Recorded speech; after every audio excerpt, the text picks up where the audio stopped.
residential drawing class. Today we're looking at the first Revit assignment in Revit 2016. So here's Revit 2016. We will always be starting out with an architecture template right here. Beautiful. Okay, so what Revit is showing me now is level 1. Revit defaults to level 1, and this is the interface that you're going to get when you first open Revit. So let's walk around this interface and kind of get familiar. Right here is the ribbon. Okay, there are different words you can click on for different categories of things in Revit. Architecture is where you're going to find walls, doors, windows, components, basically adding content. We will also look at insert. This is where we're going to insert families like doors and windows. Then we have annotate. Of course, we'll be adding dimensions and text, things like that. So one thing we want to set up right away is that this assignment we'll be doing is in 3/16 inch equals 1 foot. So we're going to set that scale over here in the properties box. 3/16 inch equals 1 foot. And then we'll come over here. Again, these are the elevation tags. They will ultimately show us the content that's displayed here.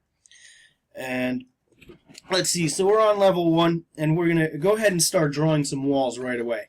Now I'm reading right from our handout. Again, this is a 35-page handout that will be available to you on Vanco Hall in addition to this video. So clicking on the wall icon, the architecture tab, wall, Revit defaults to this 8-inch generic wall, which is fine for now. We are going to make some other adjustments before we draw the wall, though.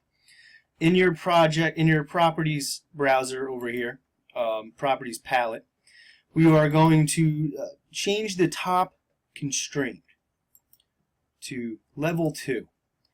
So your base constraint is level 1. Your top constraint is level 2. That sets the 2 levels of the wall. The other adjustment we want to make is the location line should be set to finished face exterior. There it is. Finished face exterior.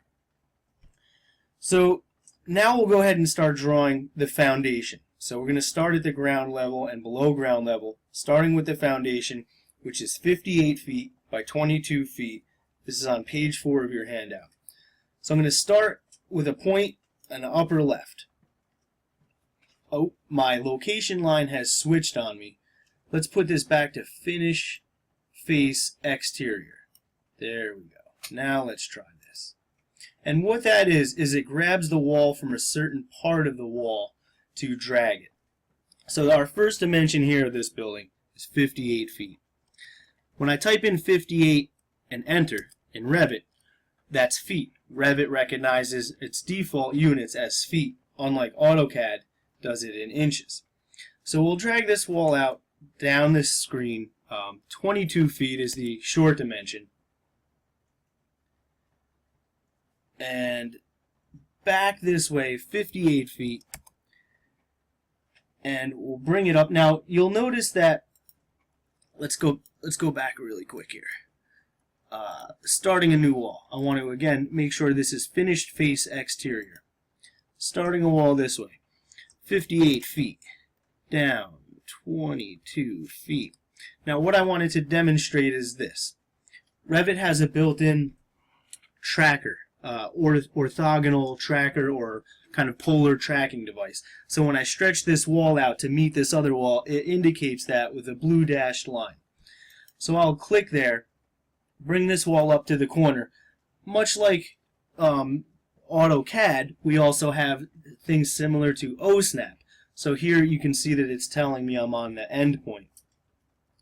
So there's my foundation. I'm going to go ahead and measure this box to make sure that I have it drawn right using the tape measure way up here in the quick access tools. And it's showing me 22 by 58. Good. We can move on from here. So looking at page 5, I'm curious now what this looks like in 3D. So I want to click on my default 3D view. This is up here at the top in the quick access tools. So when I click on that, it shows me a 3D view of the 4 walls that I have so far. And this looks pretty good to me. So we can pan here. If we hold down the middle wheel, it's also another kind of pan. Zoom. We can also hold the Shift key and the middle mouse wheel at the same time. This is the Shift key and middle mouse wheel is down, and we're 3D panning. This is from page 5 of your handout. Now we'll be asking you for a 3D view, and what we'll want is for you to click on this corner of the cube to give a nicely squared up kind of ISO view of this building so far. And we'll be checking in on this 3D view occasionally. So now let's check out the heights. We'll do some more setup. What do we want to do now is go to your elevations down here in your project browser. And you'll see a word called elevations. If there's nothing underneath, you may have to expand it with this plus sign. And we will be clicking on the east elevation. So what do we see here? We see the side wall and some levels, right? Elevation datums. So we're going to go ahead and rename these. Level 1 I'm going to rename basement. Not going to change. Yes, I am going to change the corresponding views. There it is. Level 2, we're going to rename that to be first floor. Yes. In addition to that change, we will make the first floor elevation 9 feet. Enter. Now, one thing I want to point out to you, I'm going to undo this. Here's undo. Because we set these walls to the top constraint level up to first floor, when I make a change to this first floor, for example, I'll make it 9 feet. When I do this, watch the top of wall automatically comes down to 9 feet. I've mistakenly moved that around. There we go. So this wall knows its base and top points and can be modified by simply adjusting the level height. Okay, the next thing we want to do is go look at this floor level. Here, this is our foundation, and we're going to add footings ultimately to the basement level. So over here in your project browser, under floor plans, we'll double click the word basement. And now this is a plan view at the basement level. So one thing we want to do, we know we're going to add footings to this. We want to adjust the view range so that we can see down to the footings. And view range is in your properties palette down here, view range right there. Now I'm on sheet page 7 of your handout. So I'm going to click edit view range. I'm going to make these two changes. Unlimited and unlimited. That means the view down is unlimited. So if there's a footing 10 feet down from here, I'll still be able to see this footing. And I'll click OK. So moving on to page 8. Now we want to add a footing to this foundation wall. And we're going to go to the Structure tab in the ribbon. And we're going to click on Wall, Structural Foundation Wall. This is a footing, right? So we click on this. And now that's a big footing. That's Revit's default footing. It's telling us 36 by 12. We don't really need that big of a footing. So let's edit its type. And we'll make a new footing. So I'm going to duplicate this. And we're going to rename that footing to say 16 by 8 inches. Now, realistically, it would probably be bigger than that, more like 2 feet by 12 inches. But for this assignment, we're going to go with 16 by 8. Now that was the name. We duplicated this footing and we renamed it. Now let's actually change its dimensions. The width, of course, will be 16 inches.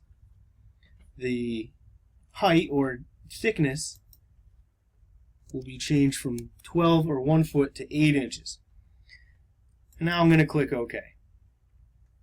So now I'm still active in this footing command, as you'll see. I'm just going to select the walls. So I select all 4 foundation walls. And you'll see the footing. Here, I'll undo one of these. And I'll click on the wall again. And the footing just pops up. So let's undo all of this one more time. So we'll go to Structure, Wall Footing. Over here is where we'll select the type. This is the new one we just made, 16 by 8. Go ahead and click on these walls all the way around, and there's our new footing. So, again, curious, see how this came out. If it came out right, I'm going to take a peek at the 3D view up here. There it is. It looks good to me. So far, it looks like a pretty standard foundation. Footing, walls. So let's move on to the next step. The next step is, let's see, we're on sheet 10, and we want to adjust the look of these footings. So if I zoom in on this, now I've double clicked over here on the basement plan, again in the floor plans of the project browser, and I'm going to zoom right in. I'm going to click on this footing, and I'm going to right click, and I want to override this element's graphics, and not just this one. I want to override all the footings graphics in this drawing. So I'm going to say override graphics by category. Now we know that a footing should have dashed lines. So let's go ahead and set these projection lines to dashed. And here's how we'll do that. So we clicked on the footing, we right click, override graphics and view by category, then projection lines here. Let's see, pattern. This is where we'll change the line style to dashed. How's that? I'm going to hit apply. Perfect. That looks good. All the footings that now change to a dashed line. Now I don't want to see a concrete pattern on top of my footing. So what that is a surface pattern, and I'm going to uncheck its visibility. Now that hatch pattern disappears. Okay, so looks like I'm done here. I'm going to click OK, and there it is. That looks pretty good to me. Dashed footings, pretty heavy line for the concrete wall. And now we're off to putting a concrete slab in here. So the concrete slab, of course, would be poured up to the walls. So it's going to be inside this perimeter foundation. And we're going to make this a structural concrete slab. So, of all these tabs in this ribbon, I'm going to click on Structure, and I'm going to click on Slab. Structural foundation slab. Here it is. So I click on this, and now it gives me the option to draw this in. I'm going to use the rectangle tool. So what we're doing now is creating a boundary for the structural slab. So I click on the rectangle tool here. I'm going to choose the inside corner of my foundation walls. That's my first click. Go over here. Second click. Now it looks like I'm done. I'm going to click the green check mark. It says Finish Edit Mode. And it looks like my floor went in correctly. Now I'm not going to exit this command yet. I want to keep that slab active. But for example, if I finish this or checked outside, the slab is no longer active. It's hard to select now at this point. But there's a tool down here that says Select Elements by Face. Now when I check this, I'm now able to easily select the slab by face. So a couple things I want to do here, and this is why. I don't see my footing anymore because it's under the slab. And in Revit, it's 3D, it's real, you're not going to see the footing under the slab. I want to make the slab transparent. So again, I click on this Select Elements by Face, click the slab, let's see. Now I want to right click once it's activated, go to Override Graphics and View, this time by Element. and we're going to adjust the surface transparency to 100%. When we hit apply, now I can see my footing through this slab. This thing that appears here is structural span direction, right? We're going to click on this. I'm going to uncheck this face thing here. Click on this symbol, right click. I want to hide in view that element. I just don't want to see that structural span indicator. So that's all. So like anything you want to hide in Revit, you left click on it, right click, hide in view, and for this one we're going to hide the element itself. Okay, now we see there's a slab, there's the footing lines, everything looks okay so far.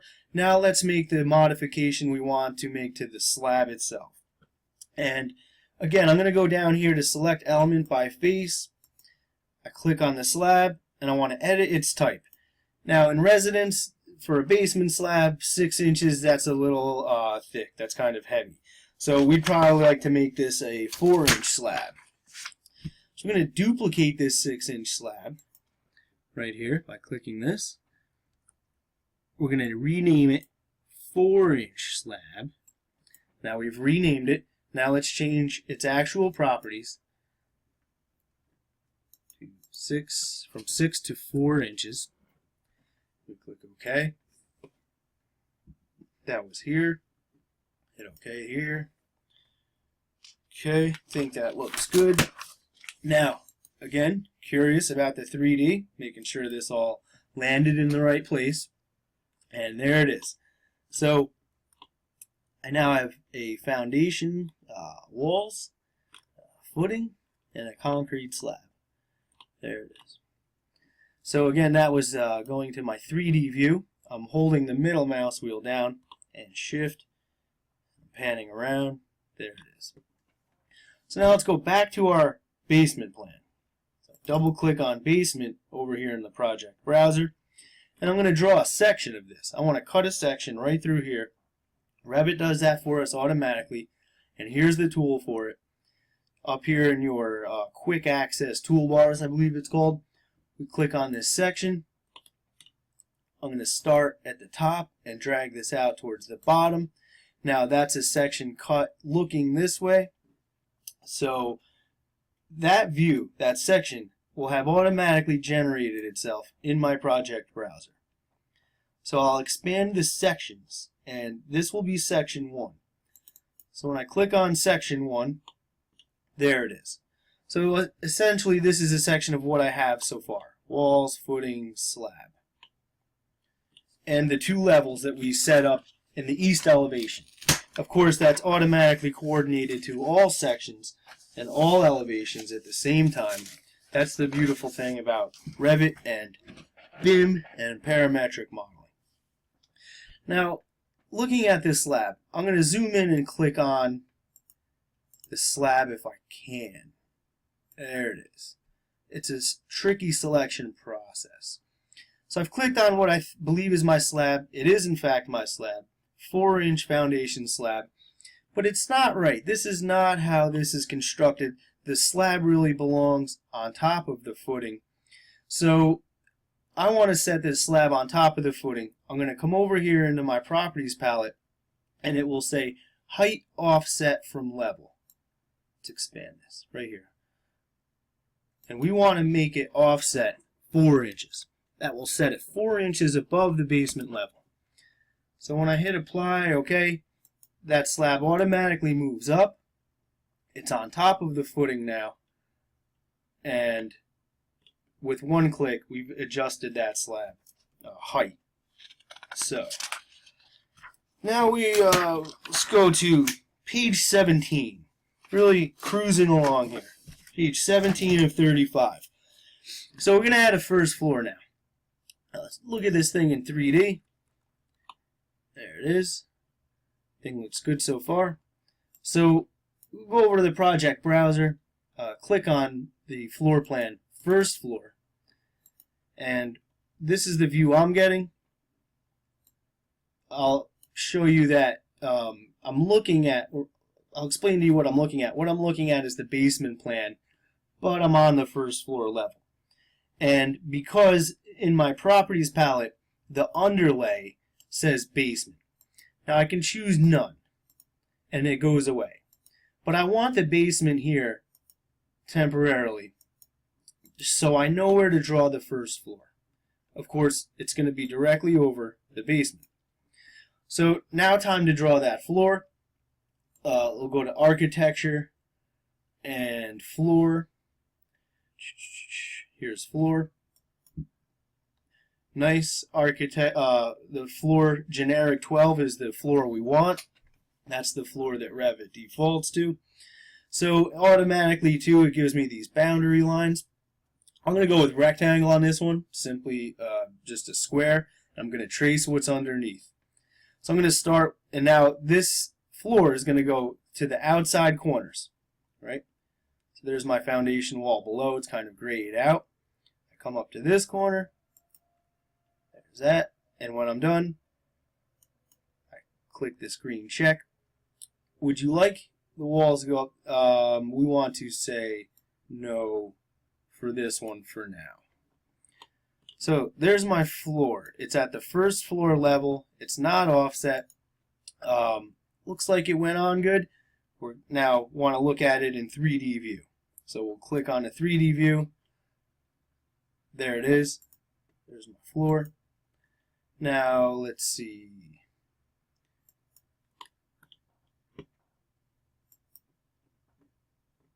The floor looks pretty good. The walls look a little high. We know that those walls should be underneath the first floor or attached to the first floor. So let's go ahead and do that. When we were doing the first floor, I'm going to take a few steps back now, because when Revit prompted me to attach the walls to the floor, I said no, and I feel like I should have said yes. So let's go back to the first floor. I undid those steps. I'm going to go to floor, boundary lines again, connect the two corners with the green check. And now I'll say yes. And what this means, would you like walls to go up to this floor's level to attach to its bottom? Yes, I'll show you what that means here.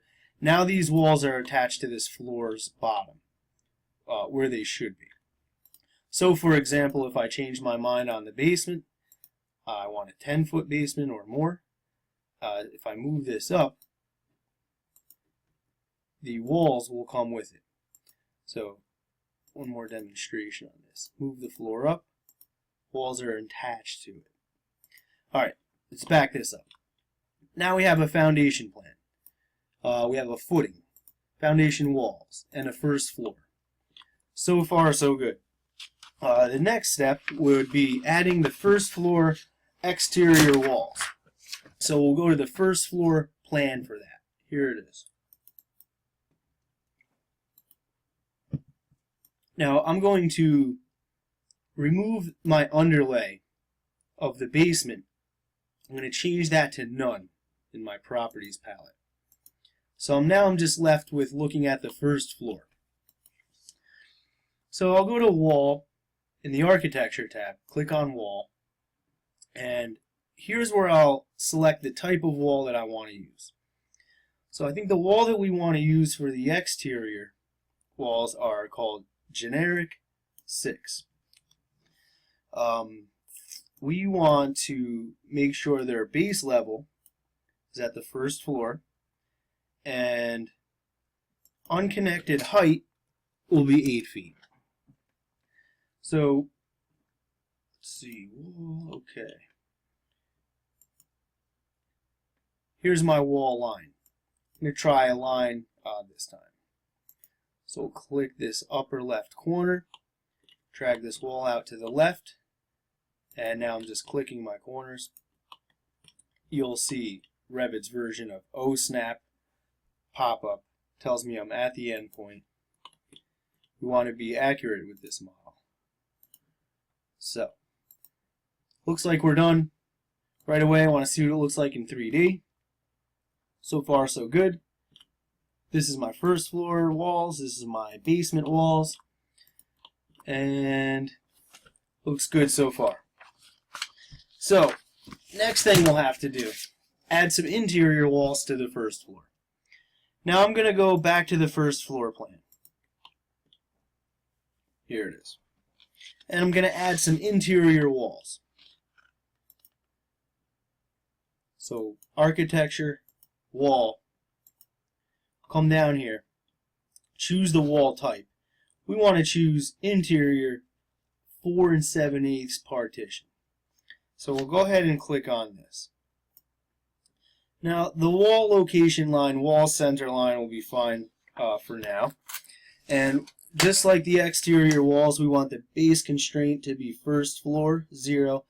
The top constraint will say unconnected, and the unconnected height will be 8 feet. And make sure you apply that setting. Now we will add walls to this floor plan that resemble your handout. So we're following the dimensions on the handout. I'm on page 22 of 35. So what I'm going to do is just start eyeballing things. Yeah, there's a wall around there, right? There's a wall around there. There's a wall like this. Looks like we have a closet here. And there's a wall here. And there's a wall here. And there's a wall here. So I'm basically looking at my plan and approximating where these walls go. So that generally looks like it. Maybe forgot a wall here. Alright. So the next step I want to do is add dimensions so I can start adjusting my walls. So I'm going to annotate in the ribbon up here. I'm going to go to aligned. This is an aligned dimension. So what I want to do is click here where it says wall center line. It's going to dimension to the center lines of walls. So looking at our handout, the first part of this dimensioning process, page 22. So I'm just going to dimension all these spaces for now. Let's see. Go this way. Again, this is one way to do it. There are many ways to go ahead and lay out walls. We can look at some of those other methods another time. So here I have the dimension in the wall, and I'm going to click on the wall. Now, note that this dimension goes from center line of wall to center line of wall. Your diagram on page 22 is showing exactly that. Now on that diagram, it's showing this room to be 14 foot 5 inches.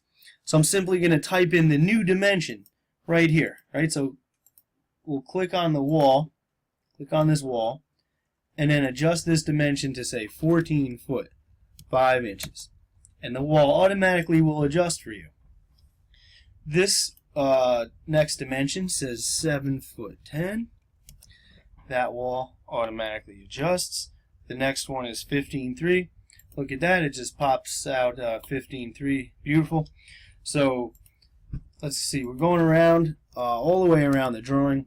7 foot 2, 3 foot 4. So I'm simply typing in the wall that I want to change its location, and then I'm choosing the dimension, or entering the desired text in the dimension. And it looks like it's checking out. So far, so good. All the way around. Let's see.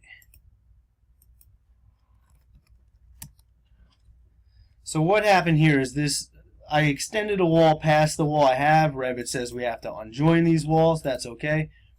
I'm going to just now select and drag this wall to meet it. Got all my dimensions. So far my dimensions check out. This looks pretty good to me. This wall actually comes out here 2 foot 6. Just like that. We can drag this wall out. Let's see. Let's see if this works. There we go. Okay. So once you have this together, once you have the walls in and the dimensions all check out to look like they hand out page 22, time to go on to the next thing. So you'll see that page 23 also talks about this, adjusting walls with dimensions. Now I'm curious how all these walls come out, so I'm going to click on my 3D view to see. There it is. Now I want to make sure that they're all the same height. For example, you don't want one of these at 9 feet, you'll notice it right away, or maybe one's lower. So you just want to make sure they're all at the same height. What you could do if they're not is select them all and just put them all at the same height. There it is. There are other ways to do that too, so 3D view looks good. Checks out so far. So that's the lesson up till page 24.